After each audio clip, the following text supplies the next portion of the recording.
ఏనుగు చర్మం పులి చర్మం, ఇవ్వకపోతే నువ్వు కట్టుకునేందుకు ఏం లేదు ఇక్కడ అందుట. అంటే ఆయన అన్నట్ట, పులితోలు ఏనుగుతోలు రెండు దాచిపెట్టాయి, నేను ఏం కట్టుకుంటానో నీకు చూపిస్తాను అన్నట్టు.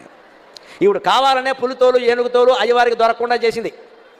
ఈవిడ స్నానం చేసి వచ్చింది కైలాస మానస సరోవరంలో. ఆ తువ్వాలు ఉంటుంది కదండి, అమ్మవారు తుడుచుకున్న తువ్వాలు, అది ఆరేసింది అక్కడ.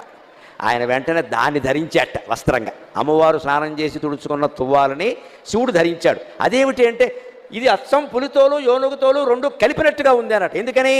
అమ్మవారు ఒంటి నిండా పసుపు రాసుకుంది కాబట్టి ఆ తువ్వాలకి పసుపు చారలంటే, అమ్మవారు కస్తూరి తిలకం దిద్దుకుంది కాబట్టి కాటుక పెట్టుకుంది కాబట్టి నల్లటి చారలు కూడా అంటే, నల్ల చారలు పసుపు చారలు ఉంటే పులితోలే కదా అన్నట్టు. అదండి శివుడి చమత్కారం, అదండి శివుడి అమ్మవారు పరమానంద పడిపోయింది. ఓ నీ ఇల్లు బంగారంగా, దేవాది దేవుడివి, మహానుభావుడివి, నేను తుడుచుకున్న తువ్వాలు నువ్వు కట్టుకోవడం ఏమిటాయి అంటే ఒక్కటే మాట, ఐ లవ్ యూ అన్నట్టు, అంతే, ఇంకేం లేదు ఇక్కడ. అదే లెక్క. నేను నిన్ను ప్రేమిస్తున్నాను.